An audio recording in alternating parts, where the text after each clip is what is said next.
We don't have a real per se agenda, do we? All right. Good afternoon, ladies and gentlemen. Welcome to the Energy Subcommittee of Energy, Utilities, and Telecommunications Committee. We don't have a printed agenda this afternoon, but our intention is to hear a substitute to Senate Bill 422. That's the only item we have on the agenda, and we'll proceed if there's no objection with that agenda. See no objection, that's what we'll do. All right. Senator Dixon, if you want to come to the microphone, if you'll go ahead and come up there, you're welcome to bring anyone along with you, and then we're going to get on the same page of the paperwork with you. And because this was brought to us by you all, so I'm going to assume this is your sub. Let me just get to the right one. You passed out of the Senate LC 3657-95S, but we have before us LC 3658-22S. Is that the one you want to hear today? Yes, that's correct. Okay. Without objection, that's what we'll hear. Let me just ask staff, do other folks in the audience have a copy of the sub? Bailey? Does anybody not have a copy of the substitute that would like to see that? Okay, well, there you go. Either you got a lot of friends or a lot of enemies, Senator. I don't know which one, but please tell us about your proposition. SB 422, LC 3658-22S. Thank you, Mr. Chairman and committee members. I appreciate you hearing this piece of legislation. What it simply does, there's four natural gas marketers in the state of Georgia that are owned by EMCs. It's Cobb EMC, Walton EMC, Central Georgia EMC, and Coweta and Fayette EMC. 20 years ago, when the legislature deregulated natural gas, there was a provision that capped the investment that EMCs could put into its gas marketers at 15%. And that would be, 15% of their net property, plant equipment, or easier said, would be their fixed assets that are owned by the EMC. This bill would raise that cap from 15 to 25%, and it would just give them the ability to continue to grow, their gas marketer in those markets. We've also got the president and CEO of Cobb EMC that could speak to more details if y'all have got questions like that, but be happy to answer any questions. Okay, thank you. Does the committee have any questions?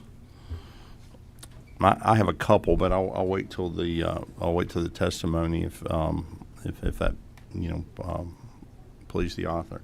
So with that, if I don't see any questions at this point, you're sitting in the witness chair there, and no other blue buttons. So we'll go to speakers. Okay. Kevin Ebsing? Yes, sir. Tell us who you're with and why you're here. Sure. Thank you, Mr. Chair. I'm Kevin Espy. I'm the president and CEO of Cobb EMC. We are the owners of Gas South. That's our wholly owned subsidiary. Gas South has been very good for Cobb EMC and Cobb EMC's members. They've been with us for 18 years. They have grown over that 18 years, and what they've been able to do is provide back to Cobb EMC a dividend that we use to maintain our reliability. We rank #1 in the nation in reliability. They're able to have our members have the lowest rates in the state per the PSC survey. And then we're also able to retire capital credits back to our members since we're not-for-profit owned by our member owners. So we support this bill to allow Gas South to continue to grow that business so that our members can receive the benefits that they're receiving now and just enhance those benefits moving forward. So we're in support of moving this bill forward. Thank you. Would you take questions? Yes, sir. Are there questions for the gentleman? All right. Well, I will ask you one. Yes, sir. So this has been before us before, and it's no surprise. If you didn't know, you probably were told on the way in here today that I have some pause with this, just from the standpoint of the Cobb EMC ratepayer. So you're for it. You've had a good experience. Tell me again. You're looking here for 10%. What does that turn? What does that turn into in terms of dollars? And what is your fixed, property, plant, and equipment? Yeah, so right now at the 15%, we can invest around $114 million. If we go to 25, it'd be around $190 million we could invest back into Gas South. So $190 million. So you're roughly an $800 million property, plant, and equipment. Yes, sir. Give or take there. That's correct. Okay, and again, I'm not going to beat the dead horse, so to speak, on this, but my pause is, what if this investment, forgive the pun, I know it's Gas South, but goes south. What if this goes south and, it's a parental guarantee and it falls back on the ratepayers at Cobb EMC that are captives with Cobb EMC, and yet they didn't have any direct. When they moved into the Cobb EMC territory, they didn't know they were in. Some of their rate exposure might be invested and at risk, so to speak. Just tell me how that works for your membership. I mean, I know you're probably going to factor this in and a percentage of this, and more likely than not, and so forth. But what's a worst case scenario if somebody were to default on $190 million? What would that do to your rates? Well, I'll let Kevin Griner help speak to this too, because he's the president and CEO of Gas South. But a lot of their loans are non-recourse loans, so they don't fall back to Cobb EMC. They're on their own as far as any kind of loans that gets defaulted. They cannot come back to the parent company when it comes to anything like that. So the only thing that would hurt Cobb EMC is we just wouldn't get the dividend back from Gas South that we are getting every year. And that. The follow-up question, if you'll Sure. take it, is, and that's what I don't understand. If they're non-recourse loan, what difference does it make if you're either a parental guarantee to help them get the money, but you're telling me they're non-recourse loans? So what does it matter? Why can't they just go to the market and borrow money without a guarantee? And like I said, I'll let Kevin speak to Okay. some. Also, they have some financial institutions that they borrow from. But, let's just say another acquisition were to come up, like Infinite came up 3 years ago. We invested in with Gas South for that acquisition. So we had some investment into that acquisition. That's where we come into play to help supplement some of the financial institutions that they have to borrow money up to a certain limit, and that's where we can help with those acquisitions. Okay, well, I'll wait then, unless somebody that brought about a question. Did you have one, Chairman Dick? I think you've asked my basic question. So Cobb is not guaranteeing loans for Gas South, but you are 100% owner of Gas South. Okay. That's right. And so, if I may, the investment of Cobb EMC is in the form of equity Yeah. in Gas South. Of course, to be able to qualify for the loans, lenders are going to look for a certain amount of equity being in the business, which is basically, cash being invested in the business.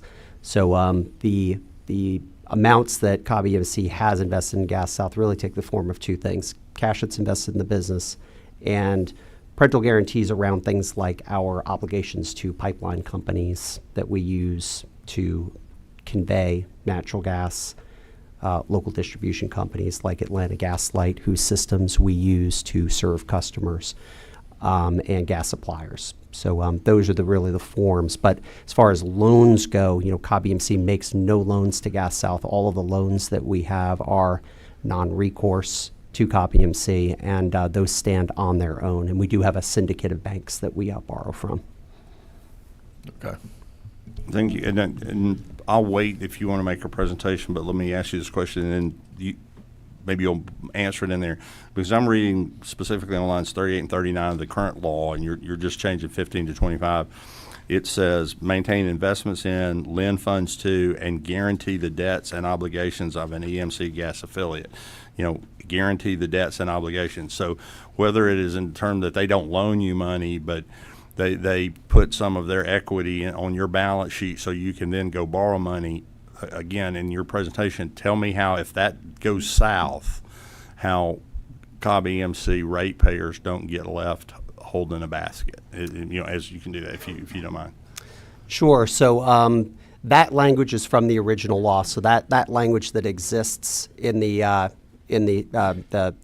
amendment is borrowed, taken straight from the original law. So it does allow for things like loans and debts to be guaranteed.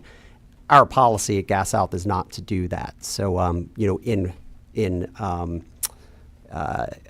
as far as how that would play out for us, COBMC is going to have, equity in the business. If the business were to not do well, just like any other business, you could lose your equity, but that would be the limits of what would happen. I will note, though, that Gas South has never lost money in our 18 years of being in business. We've been a highly profitable company. We're a company that has a very strong business model, one that's based on recurring revenue. We don't make speculative investments. We hedge all of our obligations. So these are some of the things that mitigate against any kind of loss, and it's been a very successful way for us to run the business under COBMC's ownership over the last 18 years. Was that also your presentation? Or Yes, if you and would so like to sorry. go, yes, go and further. I'm Kevin Greiner, President and CEO of Gas South. So I am Kevin Espy's counterpart. We work really closely at the COBMC enterprise, and at the we're very proud to be able to contribute to the success of COBMC, as Kevin mentioned, in terms of keeping rates low and service and reliability exceptionally high. Okay. Let me go to Chairman Meeks, and then I'll come back to you, Chairman Dickey. Chairman Meeks. Thank you, Mr. Chairman. It's probably no surprise to anyone in this room of how I feel about this. I've been here 6 years, and about every year we've had this piece of legislation or something similar. I've had previous speakers in the past to tell me I was incorrect, and that, I have an issue with cross-subsidization, an issue that we've talked about in this committee when Senate Bill 2, with allowing the co-ops to get into the internet business, was passed. It was also part of that conversation as well. I do see this as cross-subsidization no matter how you cut it.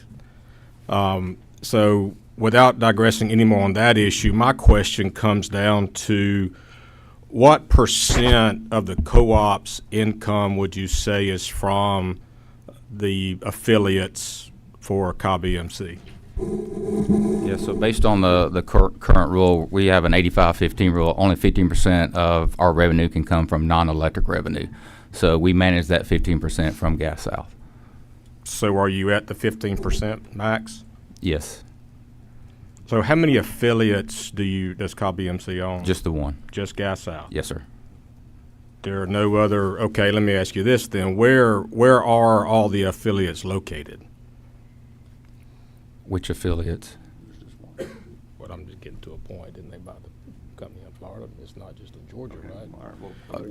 Or is everything, or when you talk about the gas companies, is it just in Georgia? So you're talking about where Gas South service territory is? Is that what you're I'm asking speaking? you about other companies that COBMC has, or Gas South through COBMC has acquired. Last time we had this conversation, it was a company in Florida. Yeah. Are there other states where you have? Yes, sir. We have two offices. We have the headquarters here in Georgia and Cumberland area of Cobb County. We do have a second office location in Gainesville, Florida, that is from an acquisition that we did of a company a few years ago. Okay, but you're saying that you're bumping up against that 15% max is where you are currently. Is that right? Yes, for non-electric revenue. That's the max that we can take as a not-for-profit is 15%. Thank you, Mr. Chairman. Did you have a couple more questions? Just let me follow up on that. When you say revenue, you mean that is like a dividend Gas South is paying. You can't be more than 15% of your profit. That's correct. Okay. Yeah, and there are two 15%, so that is one piece, Mr. Chairman, and then the second piece that really is pertinent to this law is the question of how much investment an electric cooperative can have as a % of their net property, plant, and equipment in the company. So no. they're two different. No, I numbers. understand that. But Okay. now you've brought on another question, because my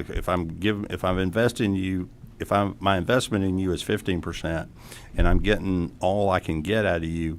Why would I want to put 10% more when I couldn't get more money if I'm COBMC? So COBMC has the ability to decide how much of a dividend that they want to take from the company in any given year. They could keep more equity in the business.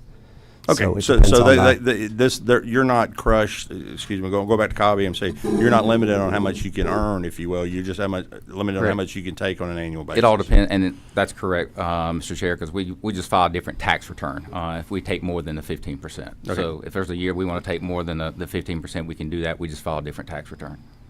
Okay, I'm sure I don't want to know all that's going on there. No, I mean, I'm sure it's fine. I'm not an that's the no, little thing we have I'm to not do. an accountant. I'm not sure. Chairman Carson. Thank you for that, Mr. Chair. I just wanted to thank both gentlemen for being here. But Mr. Griner, this is kind of how we ask things on the floor. But isn't it true that you're a 100% subsidiary of Cobby MC, but you're also a tax-paying entity? You're not a non-for-profit, correct? That is correct. And all of your profits would be housed within Cobby MC, right? That is correct. Yep, thank it's you. 100% owner, and we send a dividend to them every year. That's And correct. lastly, has Gas South ever defaulted on any debt or obligations, short-term or long-term? No, sir. Thank you. Yep. Chairman Dickey. My question's been answered, I think. Thank you. Chairman Parsons. Thank you, Chairman. I wanted to ask the gentleman over here, thank you for coming. I'm trying to remember, is 15%, is that the original that okay. So my question is, and I'm probably the only person in here, most likely, the only person in here that was actually here in this room when we passed the original Deregulation Act and when we came back and amended it to allow the EMCs to get into the business through a subsidiary. Right here in this room, that's where the old industry committee used to meet that had so many issues that came before it. My question is, with it originally being set at 15%, with no, I'm trying to remember the debate or the discussion of it then, but with having been set at 15% then, with no real knowledge of how it was even going to work. I mean, don't you think that probably that was set with the idea if things went well and if there was a need to raise it, that that was something we would look at to raise, whether it was to 25% or 30% or 18% or whatever, that is something that this is a number we're looking at now. Back then, it would have been about 1997. At that time, we changed it to allow the MCs in the market. And with nothing really to base it on other than just an estimate, but certainly with an estimate, with an idea that it could be raised if everything is going well and there's evidence that it's used well and hasn't caused any problem. It isn't also true that you have members. You don't have although they pay a rate, I guess, established, but they're actually members, not rate payers as such. Is that true? Yeah, they're owners of Cobby MC. Right. Thank you. Yeah, so they're member owners, and Representative Parsons, you make a good point. Back in 1998, when this bill was when the market was originally opened up, and then in 2002, when EMCs were authorized to be in the business, it was at the in the interest of the legislature at the time to have EMCs come into the market. It was a different type of market back then. 20 years hence, it means 22 years of inflation. It means 20 years of a market that has become, I think, one that functions very well and is successful. And you've got some companies like ours that have been able to grow. And so just keeping pace with the pace of inflation would take you to a level that is something along the lines of 25% today from what was 15% in the past. Well, now I am a math guy, and I'm going to respectfully disagree with that. When you're using percentages, you're using inflated dollars. It's not like you had $10 and it's still $10, and $10 doesn't go as far as it went 20 years ago. You get 10%. And so, I mean, I suspect your property, plant, and equipment's much larger than it was 20 years ago, is it not? Yes, sir. So the 15% you have access to is a lot larger than it was. I mean, I get you're making your point for your side, but I think you probably you're able to invest more at 15% today than you were in 2004. And again, did you have another? Or are you still on? We have one. Yeah. Or you have another one? No, I was just going to introduce the sub. Senator Dixon introduced the bill. I just wanted Well, I mean, yeah, the gentleman's, I actually recognize him to do this, to do this sub, so that was what we were working on. So, I mean, I believe we're working off the sub. Did you have anything you want to do? Okay. So let me just capture this one time, and I said I wasn't going to, and I guess I am a bit. The question then I would have is, you're paying dividends back to Cobb EMC, and that's fine. Y'all run your business. I appreciate you doing that. So you're taking that money and you're investing in equity, and you would like to do more of that into Gas South because you feel like that's a good thing. Yes, sir. And your board would rather do that than give that money back as dividends to their members. Because that's the question. You could give that as dividends to your members. I think that's an option that we would be exploring. I think Okay. what we're doing, Mr. Chair, is we're taking that dividend and putting it back to infrastructure and other things where it's benefiting the whole member base as far as high reliability and low rates and retiring capital credits. So yes, they're getting it, maybe not in the form of a dollar amount on their bill. They're getting as a ratepayer paying the lowest rates in the state. No, and I understand. I know that's how you would operate if there Right. weren't a Gas South. But I mean, given there is a Gas South, you're taking some of the money that would have been into that formula, and you're taking it out of that formula where it's more poles and wires, upgrading this or paying a dividend, and you're taking some. This gives you ability to take up to 25% over here. You would do that if it was a good year to do that, and you wouldn't do that if it was a good year to do that. And it is the reason you're looking at doing that is because you feel like you're basically investing in Gas South. Yes, sir. Okay. Okay. Yeah, and if I may, it's just to add to that, every opportunity that we look at jointly and that our board of directors advises us and ultimately approves is on the basis of, is there a strong return on investment for the members of Cobb EMC? So, that is always the lens at which we're looking at this. The acquisitions that we have done have worked out very well for the members of Cobb EMC, but they've been very carefully considered, vetted by our management committee, by the Cobb EMC board of directors, from whom you've got a letter in your packets from the chair of Cobb EMC, Rudy Underwood, and the chair of our management committee, Ed Kroll, both of whom are very supportive of this change. So it is something, you're absolutely right. When you want to grow, sometimes you need to invest additional capital, but I do want to just underscore that we run through a very careful process around that. And when we do make any kind of investment and try to invest in the growth of Gas South, we're doing it because we're confident that there will be a higher rate of dividend and ultimately a higher rate of return for the members of Cobb EMC. Okay. Do we have any further questions? I would like, just as we move forward, if we get in a place to do that, the reporting on the bill has moved in the sub. It's moved into a different section, and it's different. Who can walk us through quickly what that means? And because I understand your representative, came to the office and said there was going to be a sub because there was some concerns that this affected more than just you all, and therefore you moved it. So I don't know, is that something that you can address for us, or is that something we can ask Sean Marie just to address the movement of that in the code section? Sean Marie, can you tell us why we moved that, or just explain what we? Start away from all the MCs. But I can speak to Like- its placement now. Yeah. The way that it is currently worded, it is triggered off of, in the same code section, off of that percentage that y'all are changing. And so if you look at line 27 that y'all are just discussing, that deals with the percentage that they can have of the net utility plant. And so that language now that is in subsection C, that references that percentage.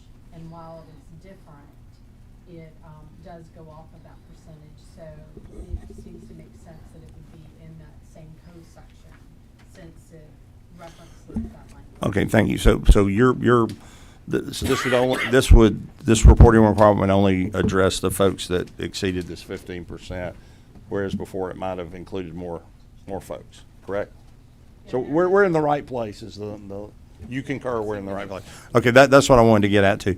So we would have that, and let me just ask anybody in the room, that, because you didn't see the sub for any of the other EMCs that had concerns coming out of the Senate, are you comfortable, anyone that has a question about that, are you comfortable with what Ms. Story said, that this reporting language has now been placed in the bill so that it would only apply to the folks that exceeded the 15%? Everybody clear? Good? I see no problems with that. Okay, there's a couple of changes to that, and I don't want to belabor it, but there's just some changes in the thing. Can Senator, I don't know if Senator Dixon had to go. That's fine, but I mean, can somebody just address why those things changes? The reporting was like this in the Senate. You've changed it. I'd like to know who asked and why those changes were.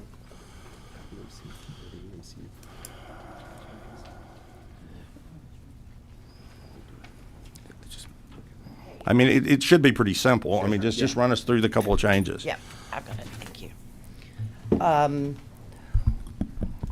The change on B, if you're looking at the Senate substitute, B, line 30 and 31, electric membership corporations do not sell gas, so there would be nothing to report. And Sean Murray and I felt like it.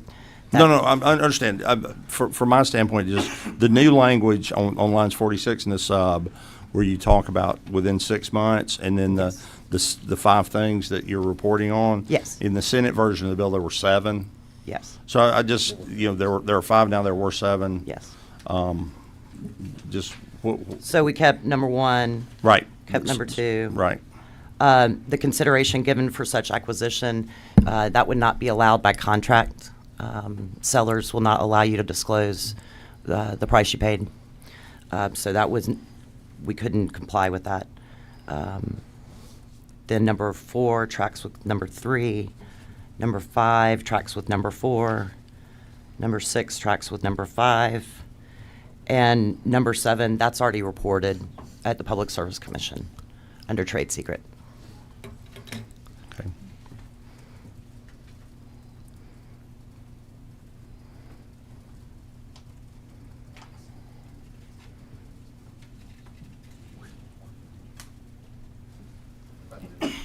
No, sure. What you got? Just while we're going through and considering, I just want to appreciate the committee's indulgence here. Chairman Meeks, we've disagreed on this issue, but we talked about this issue for a number of years, and this is the 4th year it's coming up. I would love for it to be the last year. It's just been some disagreements on the other side of the Capitol, and there's have been some differences of opinion. What I would very much ask, not just on behalf of Cobb County, it's on behalf of all the jobs in Georgia statewide that this subsidiary creates profitably and safely. I would just ask, when we first talked about getting rid of this percentage, and then we went to 60, and then we went to 30. We're compromising here, Cobb EMC and Gas South, of which obviously create a number of jobs here in Georgia. What they're doing here is asking for a compromise and giving some language to our friends on the other side of the Capitol in regard to disclosure as much as they possibly can under contract. Well, I am asking, as author of the sub, is that can we just move forward on this? I know there might be some no votes on this because we've been belaboring this issue for 4 years, and I think it's time to put this to bed. If everyone is clear with the changes, the chair is. I understand the change on line. I understand the reason for the deletion of 3, and the change in 4 is based on the deletion in 3, and that's what I wanted. That was primarily what I wanted to see. Yes, sir. Why those words were different on paper. Okay. All right. Are there any more questions for the gentleman? Any more questions for the gentleman?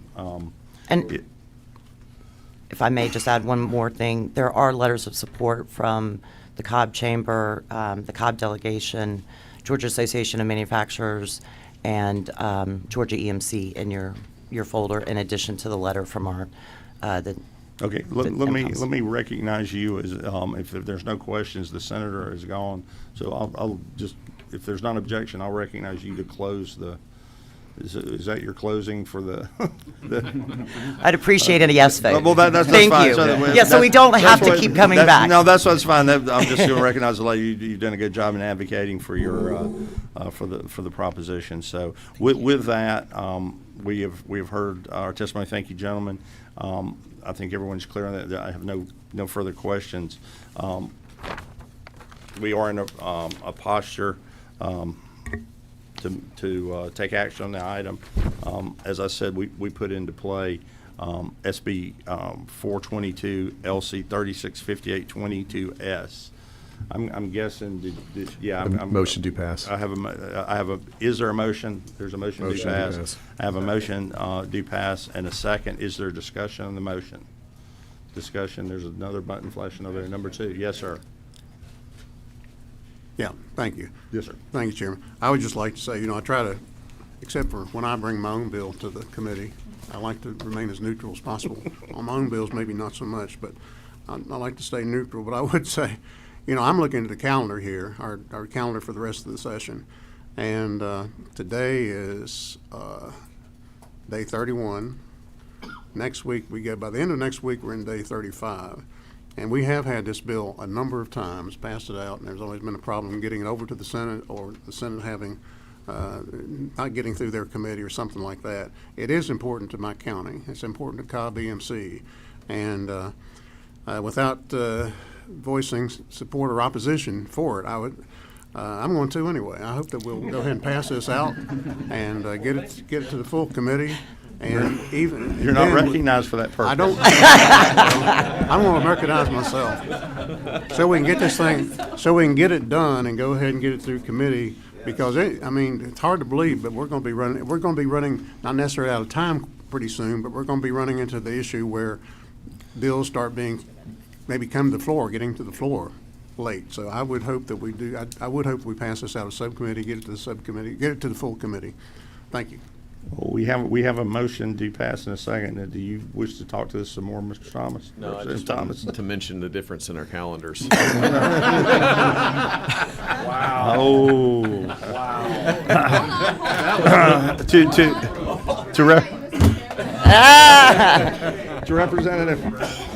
Representative Brad Thomas, former member of the and then former member. Well, I will say this under discussion in the chair's own defense. I am not warm to the measure. I've been honest with you the whole time.